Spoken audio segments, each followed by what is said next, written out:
I don't like your financial messages.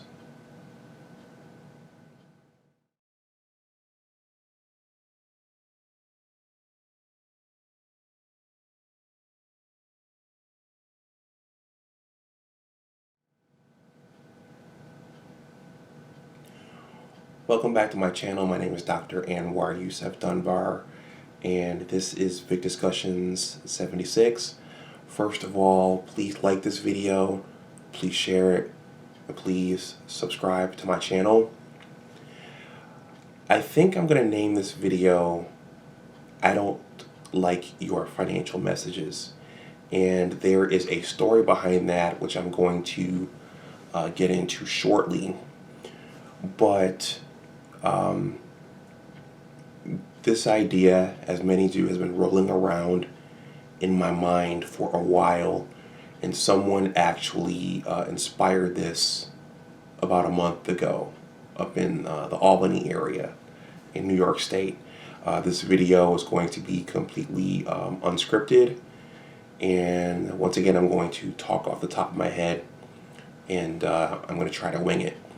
So, you know, that there's a lot going on now, and I wasn't sure if I was going to address this now or later on, but I have time now. And someone actually inspired me to shoot this video. And that person was the great Curtis Schoon. Curtis Schoon is an influencer on Twitter. I don't know how much longer Curtis is going to be on Twitter because it seems that the people who speak their minds on Twitter and tell a version of the truth that offends people, oftentimes they don't last long on Twitter. Oftentimes they get banned, they get flagged, they get taken down for any number of reasons. Since I've been on Twitter myself, I've seen numerous people taken down because of their political views, because of things they were saying, things they were unapologetic about, things they may actually have been right about, but things that just weren't popular to say. There was a woman, I'll just say that part of her name involved a piece of fruit. It involved politics and a piece of fruit. I'll just say that. And she was, during the 2016 election, she was regularly battling every day on Twitter over the Democratic Party and Barack Obama's legacy and how the Democratic Party has treated black people and Hillary's policies and Bill Clinton's policies, and she was battling every day. And people reported her, and she got taken down, and she never tried to come back. And I think the same thing's happening right now with the great Curtis Schoon, because some people, many of whom look like us, don't like what he has to say. And ultimately, Curtis is interested in seeing the black community rise and do better. But in order to see that, there are some things that we have to unlearn and some things that we have to do differently. And people don't want to hear that they may be doing things wrong and that there are things that they may have to do differently. And he's unapologetic about saying some of the things that he says. And that's one of the things that I admire about him, and one of the things that I really think makes him great, because I'm a bit of a nice guy, and I really admire that about him. He's doing some great work. He's working with Coleman Young Jr. up in the Detroit area to help out the youth there. He created an independent film called Black, White, and Blue. And, he's just someone that I really, really look up to. Keeps it real. and tells it like it is, regardless of who likes it or not. So I don't think Curtis will mind if I read this tweet, and even if I show it on screen, I'm not sure if I will. But let me think about it. But in any case, what he tweeted was this: the challenge for me and others is, in order to help our people, we have to re-educate them. We have to re-educate them about so much they are proud of. What can you do when people believe bad is good and good is bad? You get called all sorts of names and attacked by the very people you're trying to free. And he wrote free in all caps. So what does this have to do with me? So I responded to Curtis, and I told him that I knew someone, an acquaintance. I was going to say a friend, but I don't consider this woman to be a friend. I consider her more of an acquaintance. My dad used to use that term quite a bit. So I recently saw her at a social event about a month ago, and I hadn't seen this person in a while. A very, very beautiful woman, a very beautiful black woman, a lawyer. She's a lawyer, very opinionated, and being a lawyer, I imagine she could really argue me down quite a bit. Lawyers and media people, those aren't fun people to get into arguments with. But I think, and I suspect that me and this woman, if we got into an actual discussion about the facts, I suspect eventually it would, it would lead to ad hominem attacks towards me, and the whole thing would break down. But the woman basically said, and I don't want this video to go long, she basically said, yeah, I see some of the things you write on Facebook about money, and I see some of the things you write, and basically she said she doesn't like them. So then the question is, what have I written about money? Just off the top of my head, I've written blog posts about what a net worth is. I've written blog posts about budgeting. I've written blog posts about investing money. I've written blog posts about having an emergency fund. I've written blog posts about the law of compounding interest. I wrote a series about not having a car. I don't own a car right now in the Washington, D.C. area, and there are reasons for that. And so basically, I am passionate about financial literacy and money and investing, and it's something that I got a late start in my life, and it's something that fascinates me. And this started with the Rich Dad Poor Dad series. I've read some of the Millionaire Next Door books. I've helped teach Dave Ramsey's Financial Peace University at the church I attend in the Washington, D.C. area. And so it's something that I'm very passionate about. And I think that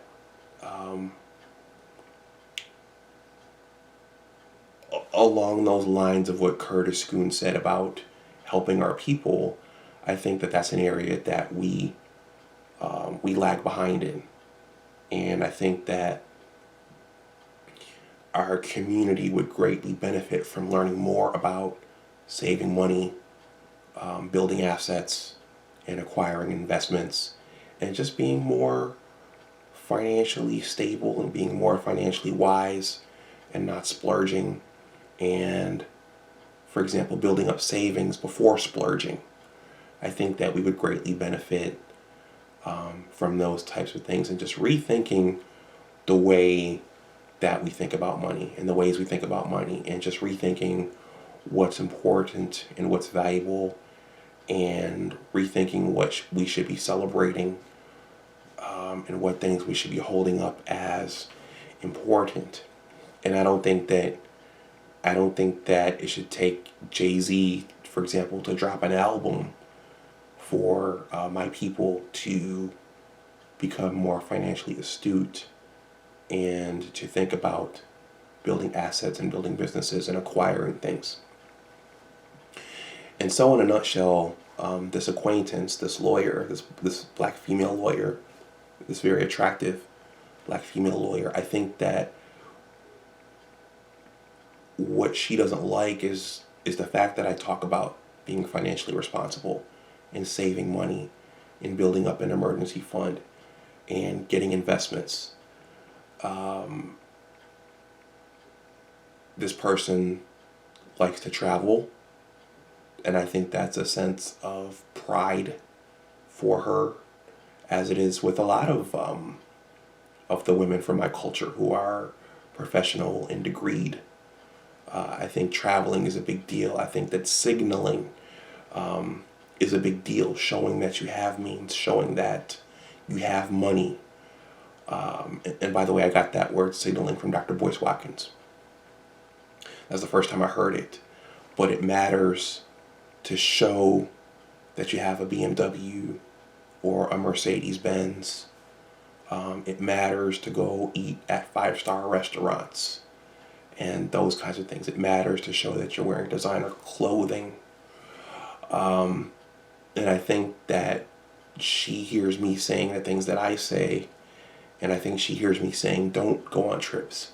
Don't get fancy clothes. Don't go to 5-star restaurants. And the reality is, I'm not saying that. I'm just saying, be smart about it. I'm saying before you splurge and jet set, and before you floss and, try to look good and, do all these extravagant things, build up an emergency fund. Get your retirement fully funded. Buy some stocks. Maybe think about getting some real estate.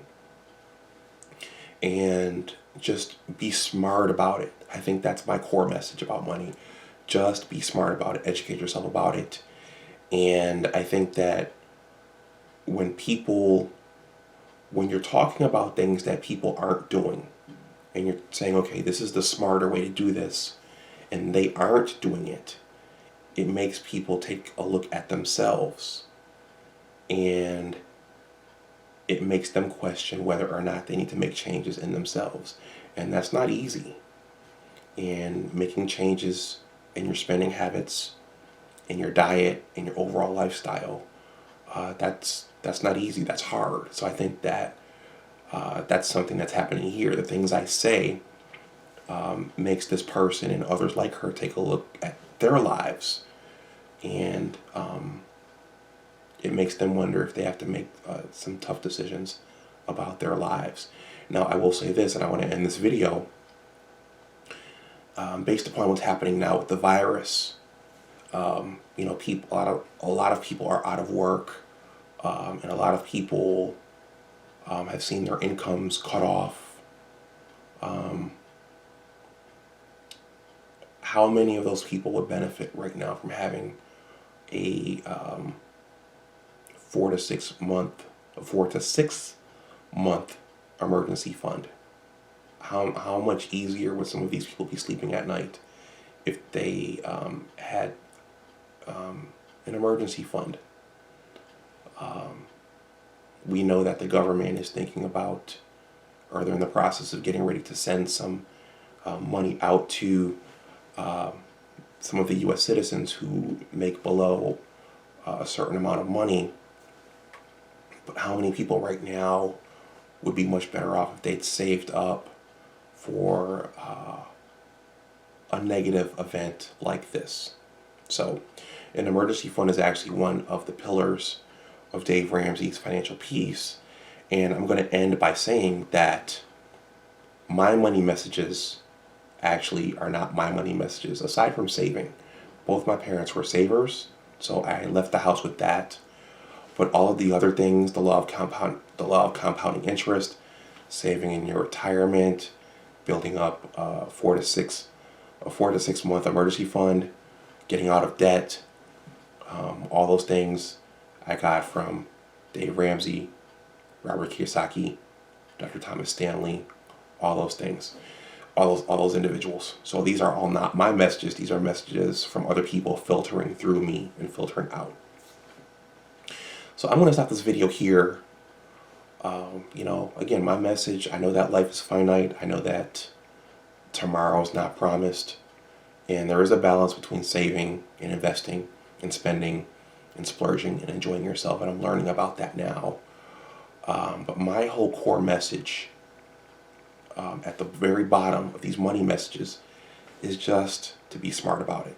Just be smart. Just don't put yourself in a position where you're reliant on others, and be prepared for negative life events and for those inevitable rainy days or those inevitable storms that are going to come.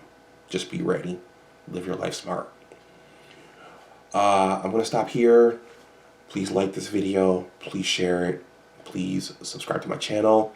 Let me know what you think in the comment section below. And yeah, let me know. As always remember that your attitude determines your altitude. Take care, and I'll talk to you the next time. Bye-bye.